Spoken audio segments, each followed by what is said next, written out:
Welcome to Work in Progress. My name is GK. What it do? I'm Anna. Oh dear. And I'm AX. This is a very abrupt introduction, but I'm loving it. Getting right down to the chase. Welcome to the show. How are you guys doing? I'm doing great. Great to have you again, Anna, our producer. So let's begin with our first segment of the show, and it's an old favorite that we used to do a lot. What's new? We have two stories. Each of us have picked one. One of the three of us have picked stories, and we're going to share the stories with people, and we'll have a conversation around it. So we'll begin with you, Anna. Ladies first. Tell us the story that you wanted to share about. All right, thank you. So recently, the past month, Portugal passed a new labor law where employees are not allowed to contact their employers after work hours unless of emergencies. So that basically, unless of emergency, so that's in case of an emergency. Okay. And we'll go into maybe what that may or may not mean as we have this discussion. Okay. But yeah, basically, this whole conversation about this law came out from the pandemic because you had people working from home and suddenly you had employers calling at any time because midnight, you no longer had that 8 to 5. So what happened was there was this thing of you can no longer call me at 5 just because I'm working from home. So that's how this law came about. And so basically there's a few things. I'll run through them very quickly just so we can have this discussion. Okay. These are what the Portugal government has said. Employees should have at least 11 hours of night rest uninterrupted. Which means your employee should not be texting you, they should not be calling you over emails. something. 11 hours uninterrupted. Okay. Amazing. Right? Point one. Secondly, your employers should contribute to work from your working from home situation. So a lot of this is based off of the fact that you're now working from home. To work? So for example, you're working from home, so you'd come to the office before Wi-Fi was free, so all now they should pay for my Wi-Fi. Now I'm expecting you to work from home. You have to have Wi-Fi, right? So you pay for my Wi-Fi. So I should be paying for your Wi-Fi. The extra food, I'm not the extra okay. power So consumed, employees like are now expected to contribute, not necessarily pay for everything, but to contribute towards the employees' Wi-Fi, electricity, or whatever it is they need to keep in touch with work. And then employees need to meet face-to-face with their staff at least every 2 months. Okay, that doesn't sound like a So a lot of this is basically based around the fact that a lot of us are now working from home and work as we know it is changing. Yes. Whether or not the pandemic continues, work is going to change as we know it. Anna, sorry to interrupt, but there's one thing I thought, not naturally, people who know me know I do not believe in revolutions. But there's one revolution Where that are you going with this?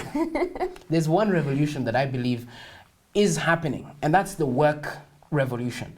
You have a new generation of individuals who see work as a very different tool. They see it as a means to an end. You do your work, you get your money, you enjoy life. You work for life. Work is no longer about purpose. Work is no longer about anything. It's about getting the job done, really, to enjoy life. Because people have this perspective, which I'm going to call it. I'm going to sound like a grandfather when I say it, but YOLO. You only live once. I'm gonna no. Continue, but no. There's that perspective a lot of people have about enjoying life a little more than work, than working really hard, if you get what I'm trying to say. Okay. On the other hand, I don't know if this law is pushing it a bit too hard. I think the coronavirus pandemic has changed the world of work completely. But the question I ask is this task-oriented, because we were all asking for work to be less time-oriented and more task-oriented, but now when institutions implement more task-oriented assignments, we're having problems with it. So you're working till midnight or you're working after hours. Because sometimes task-oriented means you work after hours. It means you don't have fixed hours because it's about getting the job done. So what happens then? So is the cost of this revolution that we have to deal with having to work sometimes at midnight, having to get calls in the middle of the night? Because when work needs to be done, it needs to be done, doesn't it? It does. AX, with your brooding grim. I'm not brooding, and this isn't a grin, okay? Jeez. But anyway, you've touched on so much that Okay, it's a lot. I'm going to have to break it down. First things first. You are right in the sense of people's idea of work is changing, right? I know, speaking for myself, I see work as a means to an end. So that work is what enables me to live the life I actually want to live. It enables you to play. Yes. And that shift in perspective is not because people just care about living the best lives on Instagram. It's not just because people, see the bleakness of the world and like, nah, I'm out. I just want to have fun. It's because over the years, our generation in particular has started to realize that no matter how hard we work, we will never get the trappings of our parents. We might never be able to buy a house. We might never be able to, send our kids to the best universities around the world. Okay. And in response to this, I've seen a lot of my friends just being like, look, the future is bleak. The future is bleak. Okay. I'm not sure if I'll ever be able to get to that place just based on the way our economy is structured. So why not enjoy my present? That's one. The second thing is that with regard to this whole boss contacting you after work, I'm completely 100% for it, right? The fact that we now have walking computers in our pockets at all times means that you never have an excuse to not work, right? So if we're not the ones doing it for ourselves, our bosses aren't going to do it either, because it benefits them to keep us working in our off time, because then they're paying us the same salary and we're doing more work, which benefits the company. Okay. So, go on, do it. Actually, when you spoke of that, it made me remember these technologies that are happening now to make sure that people get their off time when you just put like sleep mode on your phone, and from those 8 hours you can't be accessed. Basically, your phone goes on do not disturb mode to make sure you enjoy. So maybe technology is trying to fix that part of it a little bit. But what do you think? They're trying to fix their problems. I remember when I was in uni, which is some years back. I had my professor tell us. He was like, okay, office hours. Everyone has office hours. Was, let's say 2 to 4, and he straight up told us, he's like, listen, you can send me emails. You have your questions, send them. But past 6 o'clock, I'm not going to respond. I'm not going to respond. He's like, technology has put us in a situation where work becomes accessible at home. Before, you couldn't do that.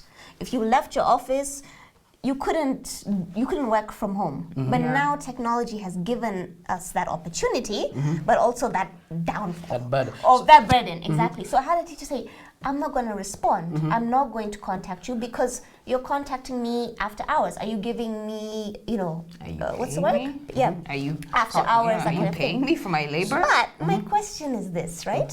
And especially when you may have a difficult boss. So with Portugal, for example, if you've been contacted by your boss after work hours, it's not an emergency or whatever, you can report it, and your boss gets fined. So there's fines that I guess they'll stipulate.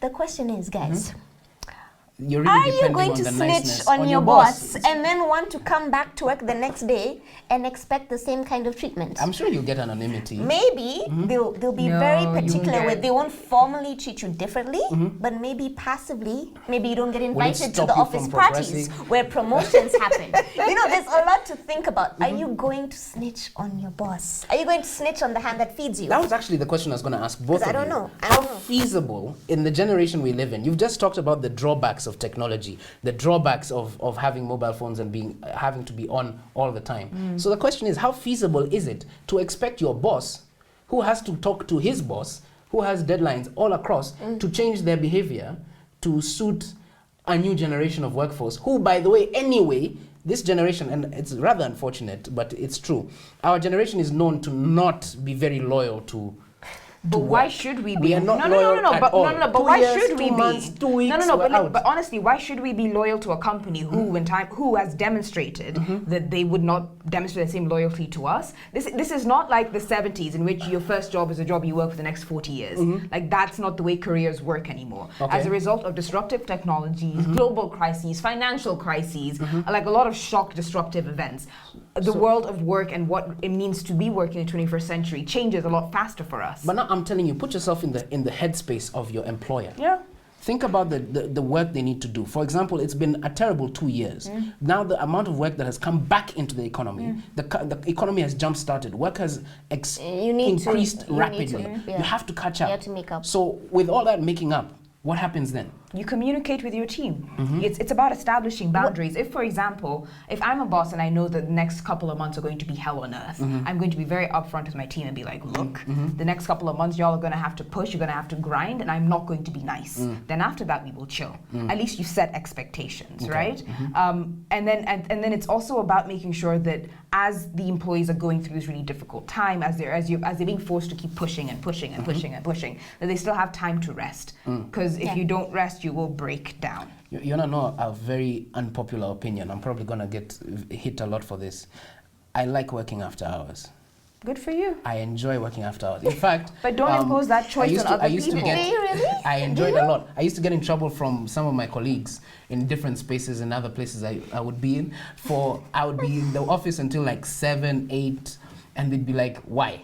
People are waiting for you on a ride home. I enjoy working after hours. So some of us who enjoy working after hours, you're telling us, for example, work finishes at 5 and then I clock off. Does that mean I can, if I'm in the office, can I use my office Wi-Fi to watch movies until traffic reduces in Kenyans? But that's not working, right? That's just no. I'm asking. Yes. Now, can I use their resources for my own pleasure? I mean, you shouldn't be. Exactly. So I should keep working, isn't it the case? You should, but also they're not paying you after 5.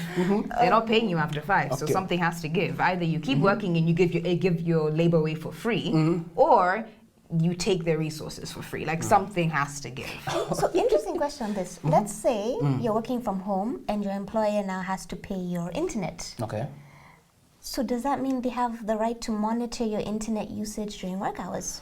Yes. Because what if you're downloading things? What if you're streaming at the same time? Yeah, you're streaming. You're using bandwidth. That's also something that Portugal now needs to consider. Absolutely. That's a breach of for example, now, privacy, yes, there are privacy issues happening. People now working from home are being given very crazy things they must do. For example, there are some institutions who say your camera must be on at all times. At all times for the work office, which means put a sticker on your camera. You can't even do that. You have to. Put a sticker on your camera. If you say your camera is spoiled, they'll fix your camera. Things like that. You have other places that tell you these. You must log in. You must be online at all times.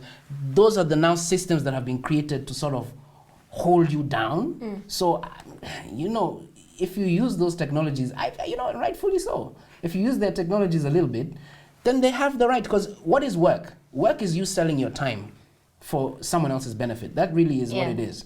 I sell you my time, you give me money in exchange. So sometimes if you need to optimize my effort, then you need to ensure that the time that I've sold to you is actually being utilized properly. See, the reason why I don't like that is because it takes me to how coal miners were treated in the US, back before they had unions and stuff. Okay, and how were they treated? In essence, the owner of the coal company, I don't know what the language is, the owner of the coal company had access to the weighing scale and could determine what 1 ton was worth.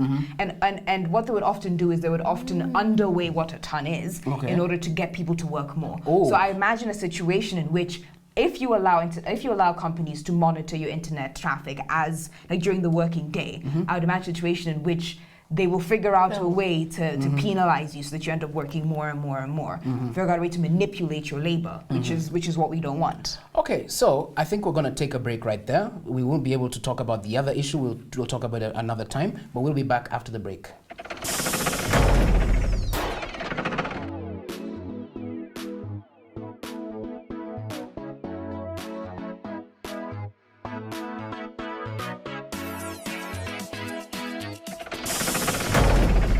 Welcome back to Work in Progress. And now, as we conclude the month of November, AX and the Hip Hop History Month crew, sorry, not AX, Anna. For the second time. This is the first time I've actually been with AX and Anna. It's a problem. But anyways, Anna will lead us on one final enjoyable palette cleanser for Hip Hop History Month as we continue forward. So Anna, take us away. So in this cute little box, we have 10 questions. There's a mixture. Some are trivia, and some are, because we haven't done it in a while, a little get to know you questions, all hip hop related. Yeah, okay. So the two of you are going to answer. I can't because I do know some of the answers. But basically, you can answer. Ladies first. Okay. That's one. What kind of paper did you use? Oh, it's pretty. Okay. I got some cute Take paper on You're board. taking your time with opening that paper. Okay. Complete the lyric. Eminem. His palms are sweaty, knees weak. You know what? I know the meme, but I just don't know what the lyrics are. Oh my, knees Spaghetti. weak. No, Mom, no. spaghetti. Wrong. GK, knees you know weak, this. arms are heavy. There's vomit on his sweater already. Yes. Mom's spaghetti. Take it away, GK. Just saying, for the first time, I'm actually gonna win this thing. Name a woman hip hop artist you admire. You spoke too soon. And why? You spoke too soon. I really feel that this was better for you. Summer trivia, summer get to know You you. spoke But it's too okay. soon. I know one. I didn't know her for hip hop at first, but I found out she was hip hop when I was watching a documentary because I love documentaries. There's something called Hip Hop Evolution on Netflix that I watched that really enjoyed. So Queen Latifah. You didn't know she was hip hop? No, I knew her for acting in. And she's the queen of hip She's hop. the queen of So- hip But hop. okay. What? It makes sense now. So Queen Latifah, because she talked about the issues, and Yeah. I love rappers who talk about the issues. She was talking about Okay. African and Black American integration. She used to wear like African uniform. I like that. She's woke. So Queen Latifah. Big up Queen Latifah. Okay. Okay. Don't push me, cause I'm close to the edge. I'm trying not to lose my head. Oh, I don't know who's Who's the that lyrics is. by? It's such Oh. a famous song. Oh, Everyone knows it. you know the funny But thing do you is, know who it's by? this is- Everyone's always talking about it. this is my father's favorite song, and it's by some random guys. They were They're like, not random. It's not. It's something clan. It's like a clan of people. I don't think It's not like Wu-Tang that. It's not Wu-Tang Clan, but it's a clan of people. Grandmaster Flash Yes, Grandmaster. Grandmaster Flash and and the Furious Five. I was very close. No, you were I was not. extremely close. Dude, you were thinking about the clan. No, that's never a good thought. All I know is I was close. Okay. Oh, okay. Complete the Little Wayne. Lil Wayne. The Little Wayne lyric. Real G's move in silence like. What song is this? The whole. The answer is in the lyric. Okay, real G's move What's in a silence silent like. G? What has a silent G? I don't know. 6 foot, 7 foot. 8 foot. Real G's move like lasagna. Ah, The G okay. in lasagna. It's silent. That's horrific. Okay. No, that's smart. That's smart. I kind of forget that Lil Wayne sometimes has some really funny lyrics. AX. Yeah. Open the paper. Okay. Let's move a bit faster. Okay. If you were a rapper, oh my goodness, no. What would my stage name be and why? Hey. Oh no. I don't X-smartish. know. Axe-smart. No. I think Come on, this is a fun Axe-smart. one. I was like, I wish I had that. Yeah, but it's like asking me Come if on, I was a Lex. Disney princess, what my princess name would be and where would I live. Like I haven't thought that far about my imaginary life. Ask about your princess name in hip your hop rap world. name. Fine. I guess AWK. No, We move That on. was We so move. uncreative. That's terrible. But okay. We'll. It's gonna be like AX the Fantastic. No, why? Or Axe. Give us your hip hop names Give in us the the hip-hop comment names for section AX. below. Yeah. Okay. Oh, Annalise, what about you? What would your stage name be? Wee. I have so many nicknames. I don't know what I'd want You to have do. so many I nicknames. don't know if I want to be Anna Banana. Yeah. I don't know. I really don't know. I Anna have Banana so many. works. Anna Banana Because you'd works. be like, you know, you have I to have so many. you have to peel the banana. Okay. But maybe I want something more gangster. I don't know. No, I think less gangster. Name a hip hop artist that you feel is making a positive impact on the world and why. Common. Okay, so for me, the hip hop artist that is making a huge difference in the world would be J. Cole Okay. or Tupac, but Tupac's not alive anymore. What we don't know. We But- okay. okay. You can answer however you want. Past or present. I'd say for me, the most important are rappers who speak about the issues. So Nas, Tupac, or J. Cole because they point towards the issues and they point towards offering solutions for those issues. So one of those three. All right, good answer, JK. What is Kanye West's net worth? Isn't it over $1 billion? I thought he was in debt. Yeah. He. Oh, I don't know about that. It's not 10 It's over $1 billion. billion? No. Is it 2 billion? Less than that. 1.9? You're there. You're almost there. Let me guess, 1.6. 1.8. Currently, as of today, 1.8 billion. Oh, okay. Thank you, Yeezys. Yeah, it really was the Yeezys that made him a billionaire. That's it. It wasn't his music. You can't download a Yeezy. Yeah. Okay. You guys are just terrible. Okay. Drake's OVO stand for... OVO. Or OVO. Oh, gosh. Stand for what? Question mark. OVO. Once, very once. I don't know. Alex, do you know the answer before I even just... Because I know this is not gonna... No, I don't know the answer. October's very own. He was born in October. How would... Okay. OVO, it's the record company, the clothing line. Okay. OVO. You know a lot about hip-hop. AX? All right, cool. I'll be very clear with this one. Yeah, that's good.